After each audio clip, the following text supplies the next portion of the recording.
Welcome to Supreme Court Opinions. In this episode, you'll hear the court's opinion in TikTok Incorporated v. Garland. In this case, the court considered this issue. Does the Protecting Americans from Foreign Adversary-Controlled Applications Act, as applied to TikTok, violate the First Amendment? The case was decided on January 17, 2025. In a per curiam opinion, the court held that the challenged provisions of the Protecting Americans from Foreign Adversary-Controlled Applications Act do not violate TikTok's First Amendment rights.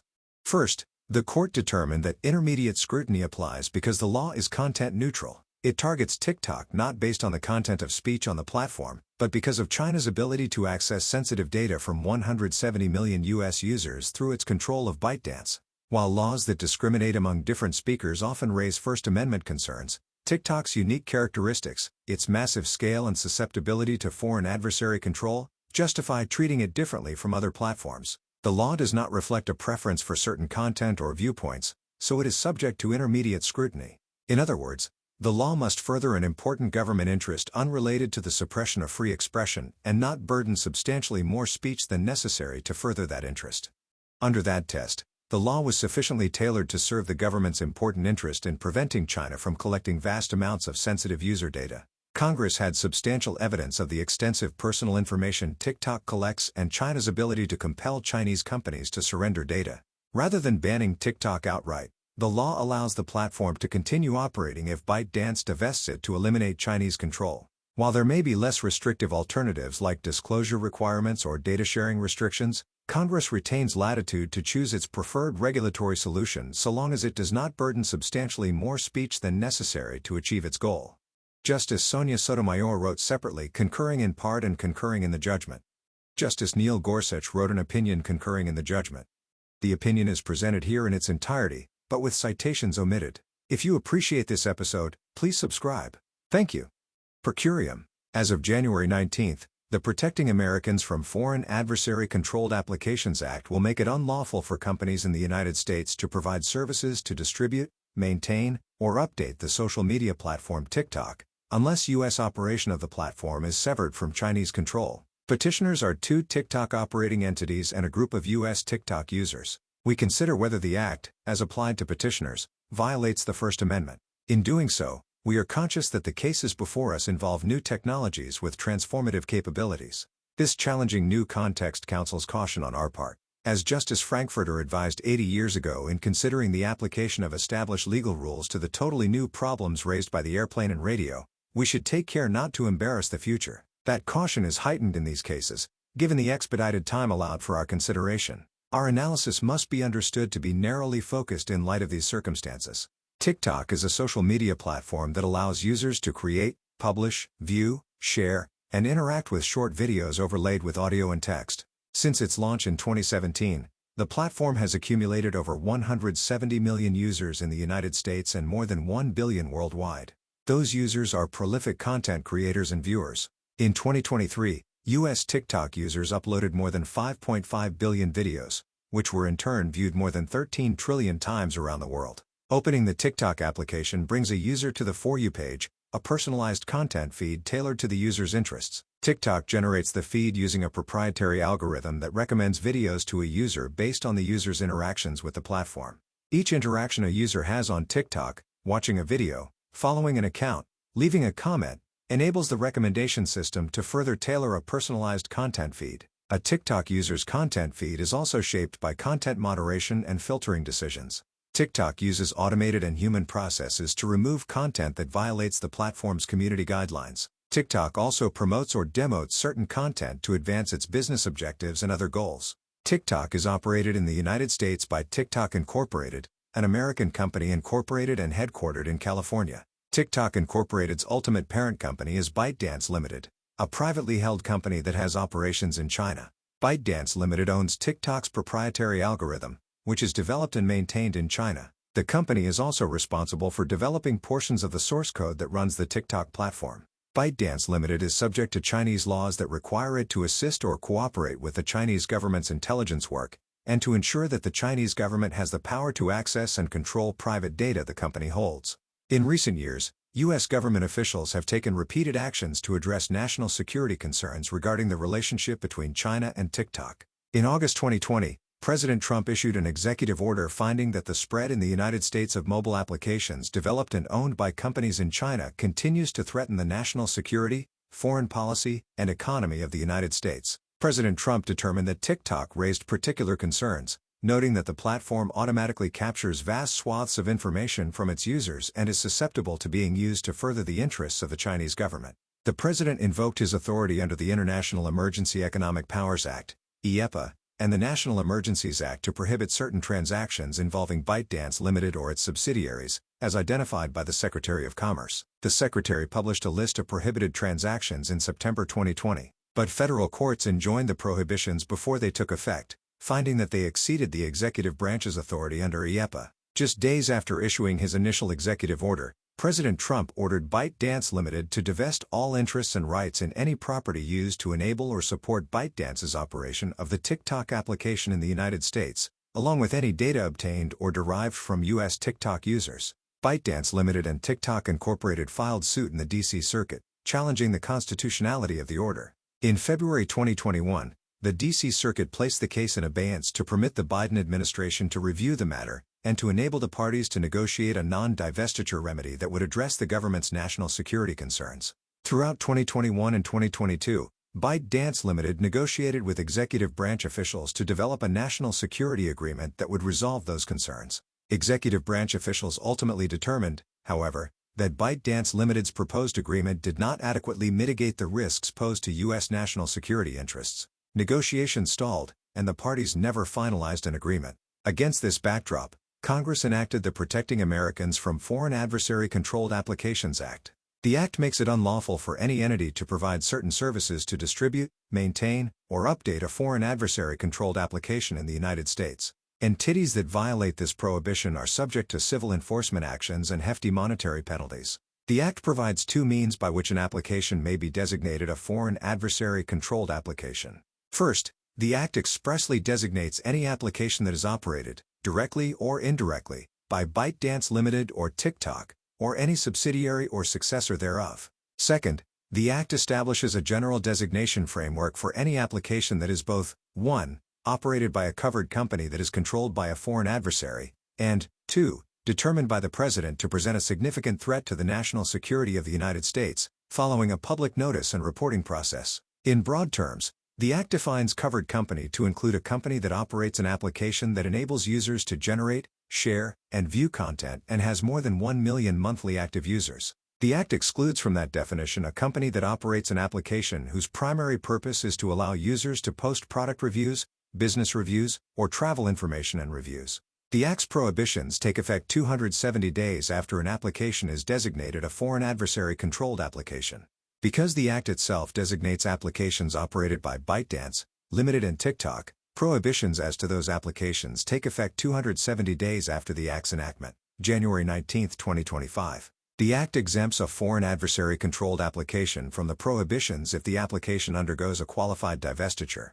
A qualified divestiture is one that the President determines will result in the application no longer being controlled by a foreign adversary. The President must further determine that the divestiture precludes the establishment or maintenance of any operational relationship between the United States operations of the application and any formerly affiliated entities that are controlled by a foreign adversary, including any cooperation with respect to the operation of a content recommendation algorithm or an agreement with respect to data sharing. The Act permits the President to grant a one-time extension of no more than 90 days with respect to the prohibition's 270-day effective date, if the President makes certain certifications to Congress regarding progress toward a qualified divestiture.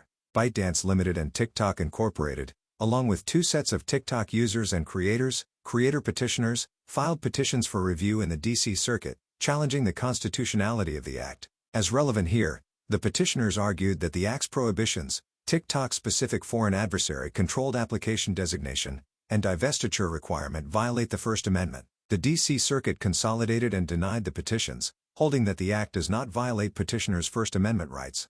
After first concluding that the Act was subject to heightened scrutiny under the First Amendment, the Court assumed without deciding that strict, rather than intermediate scrutiny applied.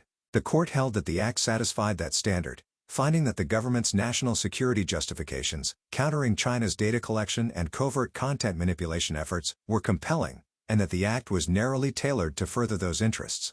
Chief Judge Srinivasan concurred in part and in the judgment. In his view, the act was subject to intermediate scrutiny and was constitutional under that standard. We granted certiorari to decide whether the act, as applied to petitioners, violates the First Amendment. At the threshold, we consider whether the challenged provisions are subject to First Amendment scrutiny. Laws that directly regulate expressive conduct can, but do not necessarily, trigger such review. We have also applied First Amendment scrutiny in cases involving governmental regulation of conduct that has an expressive element and to some statutes which, although directed at activity with no expressive component, impose a disproportionate burden upon those engaged in protected First Amendment activities. It is not clear that the Act itself directly regulates protected expressive activity, or conduct with an expressive component. Indeed, the Act does not regulate the creator petitioners at all, and it directly regulates ByteDance Limited and TikTok Incorporated only through the divestiture requirement. Petitioners, for their part, have not identified any case in which this court has treated a regulation of corporate control as a direct regulation of expressive activity or semi-expressive conduct.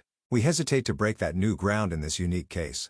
In any event, petitioners' arguments more closely approximate a claim that the Act's prohibitions, TikTok-specific designation, and divestiture requirement impose a disproportionate burden upon their First Amendment activities. Petitioners assert, and the government does not contest, that, because it is commercially infeasible for TikTok to be divested within the Act's 270-day timeframe, the Act effectively bans TikTok in the United States. Petitioners argue that such a ban will burden various First Amendment activities, including content moderation, content generation, access to a distinct medium for expression, association with another speaker or preferred editor, and receipt of information and ideas. We have recognized a number of these asserted First Amendment interests, and an effective ban on a social media platform with 170 million U.S. users certainly burdens those users' expressive activity in a non-trivial way. At the same time, a law targeting a foreign adversary's control over a communications platform is in many ways different in kind from the regulations of non-expressive activity that we have subjected to First Amendment scrutiny. Those differences, the Act's focus on a foreign government, the congressionally determined adversary relationship between that foreign government and the United States, and the causal steps between the regulations and the alleged burden on protected speech, may impact whether First Amendment scrutiny applies. This court has not articulated a clear framework for determining whether a regulation of non-expressive activity that disproportionately burdens those engaged in expressive activity triggers heightened review. We need not do so here. We assume without deciding that the challenged provisions fall within this category and are subject to First Amendment scrutiny. At the heart of the First Amendment lies the principle that each person should decide for himself or herself the ideas and beliefs deserving of expression, consideration, and adherence. Government action that suppresses speech because of its message contravenes this essential right. Content-based laws, those that target speech based on its communicative content, are presumptively unconstitutional and may be justified only if the government proves that they are narrowly tailored to serve compelling state interests. Content-neutral laws, in contrast, are subject to an intermediate level of scrutiny because in most cases they pose a less substantial risk of excising certain ideas or viewpoints from the public dialogue. Under that standard, we will sustain a content-neutral law if it advances important governmental interests unrelated to the suppression of free speech, and does not burden substantially more speech than necessary to further those interests. We have identified two forms of content-based speech regulation. First, a law is content based on its face if it applies to particular speech because of the topic discussed or the idea or message expressed. Second, a facially content-neutral law is nonetheless treated as a content-based regulation of speech if it cannot be justified without reference to the content of the regulated speech or was adopted by the government because of disagreement with the message the speech conveys. As applied to petitioners, the challenged provisions are facially content-neutral and are justified by a content-neutral rationale.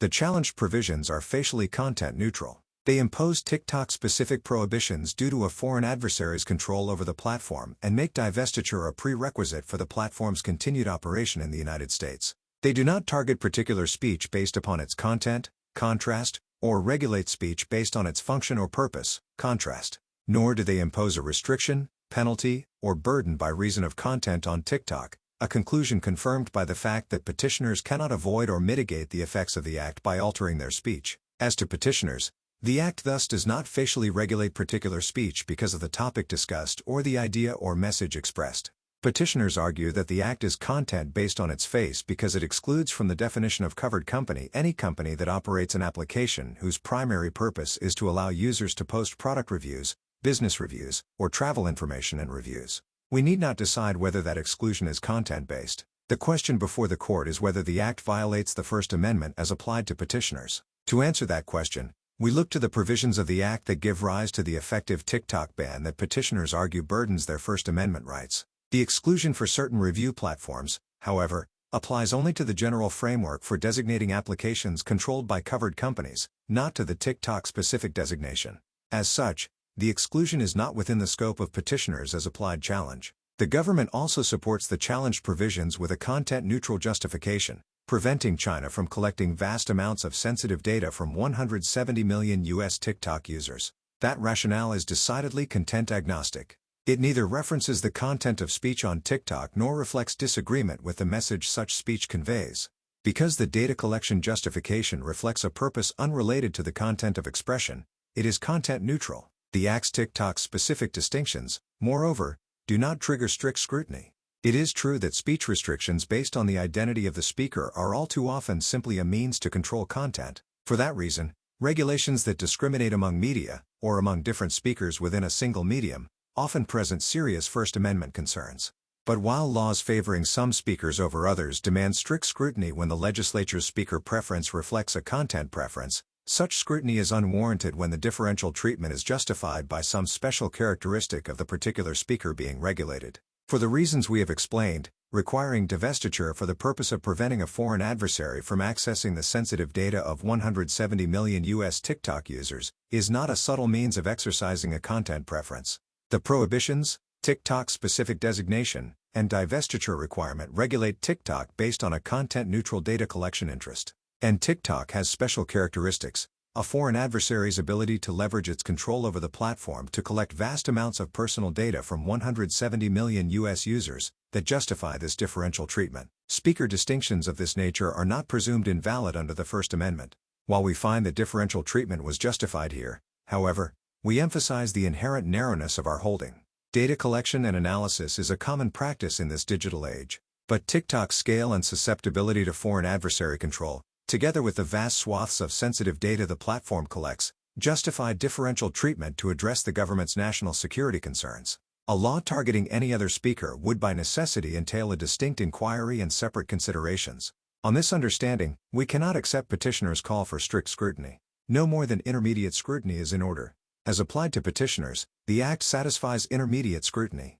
The challenged provisions further an important government interest unrelated to the suppression of free expression and do not burden substantially more speech than necessary to further that interest. The Act's prohibitions and divestiture requirement are designed to prevent China, a designated foreign adversary, from leveraging its control over ByteDance limited to capture the personal data of U.S. TikTok users. This objective qualifies as an important government interest under intermediate scrutiny. Petitioners do not dispute that the government has an important and well-grounded interest in preventing China from collecting the personal data of tens of millions of U.S. TikTok users. Nor could they. The platform collects extensive personal information from and about its users. Access to such detailed information about U.S. users, the government worries, may enable China to track the locations of federal employees and contractors, build dossiers of personal information for blackmail, and conduct corporate espionage. And Chinese law enables China to require companies to surrender data to the government, making companies headquartered there an espionage tool of China.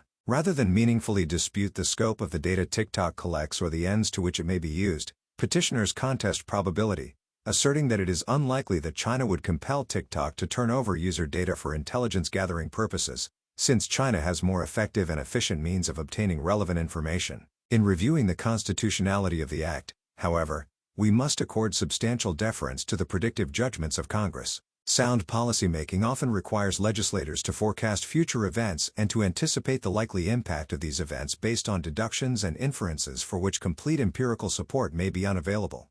Here, the government's TikTok-related data collection concerns do not exist in isolation. The record reflects that China has engaged in extensive and years-long efforts to accumulate structured datasets, in particular on U.S. persons, to support its intelligence and counterintelligence operations. Even if China has not yet leveraged its relationship with ByteDance limited to access U.S. TikTok users' data, petitioners offer no basis for concluding that the government's determination that China might do so is not at least a reasonable inference based on substantial evidence. We are mindful that this law arises in a context in which national security and foreign policy concerns arise in connection with efforts to confront evolving threats in an area where information can be difficult to obtain, and the impact of certain conduct difficult to assess. We thus afford the government's informed judgment substantial respect here. Petitioners further argue that the Act is under-inclusive as to the government's data protection concern, raising doubts as to whether the government is actually pursuing that interest. In particular, petitioners argue that the Act's focus on applications with user-generated and user-shared content, along with its exclusion for certain review platforms, exempts from regulation applications that are as capable as TikTok of collecting Americans' data, but the First Amendment imposes no freestanding under-inclusiveness limitation, and the government need not address all aspects of a problem in one fell swoop. Furthermore, as we have already concluded, the government had good reason to single out TikTok for special treatment. On this record, Congress was justified in specifically addressing its TikTok-related national security concerns. As applied to petitioners, the Act is sufficiently tailored to address the government's interest in preventing a foreign adversary from collecting vast swaths of sensitive data about the 170 million U.S. persons who use TikTok. To survive intermediate scrutiny, a regulation need not be the least speech-restrictive means of advancing the government's interests. Rather, the standard is satisfied so long as the regulation promotes a substantial government interest that would be achieved less effectively absent the regulation and does not burden substantially more speech than is necessary to further that interest. The challenged provisions meet this standard. The provisions clearly serve the government's data collection interest in a direct and effective way. The prohibitions account for the fact that, absent a qualified divestiture, TikTok's very operation in the United States implicates the government's data collection concerns, while the requirements that make a divestiture qualified ensure that those concerns are addressed before TikTok resumes U.S. operations. Neither the prohibitions nor the divestiture requirement, moreover, is substantially broader than necessary to achieve this national security objective. Rather than ban TikTok outright, the Act imposes a conditional ban. The prohibitions prevent China from gathering data from U.S. TikTok users unless and until a qualified divestiture severs China's control. Petitioners parade a series of alternatives: disclosure requirements, data sharing restrictions, the proposed national security agreement, the general designation provision, that they assert would address the government's data collection interest in equal measure to a conditional TikTok ban. Those alternatives do not alter our tailoring analysis. Petitioners' proposed alternatives ignore the latitude we afford the government to design regulatory solutions to address content-neutral interests. So long as the means chosen are not substantially broader than necessary to achieve the government's interest, the regulation will not be invalid simply because a court concludes that the government's interest could be adequately served by some less speech-restrictive alternative. For the reasons we have explained, the challenged provisions are not substantially broader than necessary to address the government's data collection concerns. Nor did the government ignore less restrictive approaches already proven effective. The validity of the challenged provisions does not turn on whether we agree with the government's conclusion that its chosen regulatory path is best or most appropriate. We cannot displace the government's judgment respecting content-neutral regulations with our own, so long as its policy is grounded on reasonable factual findings supported by evidence that is substantial for a legislative determination. Those requirements are met here. In addition to the data collection concerns addressed above, the government asserts an interest in preventing a foreign adversary from having control over the recommendation algorithm that runs a widely used U.S. communications platform, and from being able to wield that control to alter the content on the platform in an undetectable manner. Petitioners have not pointed to any case in which this court has assessed the appropriate level of First Amendment scrutiny for an act of Congress justified on both content-neutral and content-based grounds. They assert, however, that the challenged provisions are subject to, and fail, strict scrutiny because Congress would not have passed the provisions absent the foreign adversary control rationale. We need not determine the proper standard for mixed justification cases or decide whether the government's foreign adversary control justification is content-neutral. Even assuming that rationale turns on content, petitioners' argument fails under the counterfactual analysis they propose. The record before us adequately supports the conclusion that Congress would have passed the challenged provisions based on the data collection justification alone. To start, the House report focuses overwhelmingly on the government's data collection concerns, noting the breadth of TikTok's data collection, the difficulty in assessing precisely which categories of data the platform collects, the tight interlinkages between TikTok and the Chinese government, and the Chinese government's ability to coerce companies in China to provide data. Indeed, it does not appear that any legislator disputed the national security risks associated with TikTok's data collection practices, and nothing in the legislative record suggests that data collection was anything but an overriding congressional concern. We are especially wary of parsing Congress's motives on this record with regard to an act passed with striking bipartisan support. Petitioners assert that the text of the act itself undermines this conclusion. In particular, they argue that the government's data collection rationale cannot justify the requirement that a qualified divestiture preclude any operational relationship that allows for cooperation with respect to the operation of a content recommendation algorithm or an agreement with respect to data sharing. We disagree. The government has explained that ByteDance Limited uses the data it collects to train the TikTok recommendation algorithm, which is developed and maintained in China. According to the government, ByteDance Limited has previously declined to agree to stop collecting U.S. user data or sending that data to China to train the algorithm. The government has further noted the difficulties associated with monitoring data sharing between ByteDance Limited and TikTok Incorporated. Under these circumstances, we find the government's data collection justification sufficient to sustain the challenged provisions. There is no doubt that, for more than 170 million Americans, TikTok offers a distinctive and expansive outlet for expression, means of engagement, and source of community. But Congress has determined that divestiture is necessary to address its well-supported national security concerns regarding TikTok's data collection practices and relationship with a foreign adversary. For the foregoing reasons, we conclude that the challenged provisions do not violate petitioners' First Amendment rights. The judgment of the United States Court of Appeals for the District of Columbia Circuit is affirmed. It is so ordered. Justice Sotomayor, concurring in part and concurring in the judgment. I join all but Part 2A of the Court's per curiam opinion. I see no reason to assume without deciding that the Act implicates the First Amendment because our precedent leaves no doubt that it does. TikTok engages in expressive activity by compiling and curating material on its platform. Laws that impose a disproportionate burden upon those engaged in expressive activity are subject to heightened scrutiny under the First Amendment. The challenged Act plainly imposes such a burden. It bars any entity from distributing TikTok speech in the United States, unless TikTok undergoes a qualified divestiture. The Act, moreover, effectively prohibits TikTok from collaborating with certain entities regarding its content recommendation algorithm even following a qualified divestiture. And the Act implicates content creators' right to associate with their preferred publisher for the purpose of speaking. That, too, calls for First Amendment scrutiny. As to the remainder of the per curiam opinion, I agree that the Act survives petitioners' First Amendment challenge. Justice Gorsuch, concurring in judgment. We have had a fortnight to resolve, finally and on the merits, a major First Amendment dispute affecting more than 170 million Americans. Briefing finished on January 3, argument took place on January 10, and our opinions issue on January 17, 2025. Given those conditions, I can sketch out only a few, and admittedly tentative, observations. First, the Court rightly refrains from endorsing the government's asserted interest in preventing the covert manipulation of content as a justification for the law before us. One man's covert content manipulation is another's editorial discretion. Journalists, publishers, and speakers of all kinds routinely make less than transparent judgments about what stories to tell and how to tell them. Without question, the First Amendment has much to say about the right to make those choices. It makes no difference that Americans, like TikTok Incorporated and many of its users,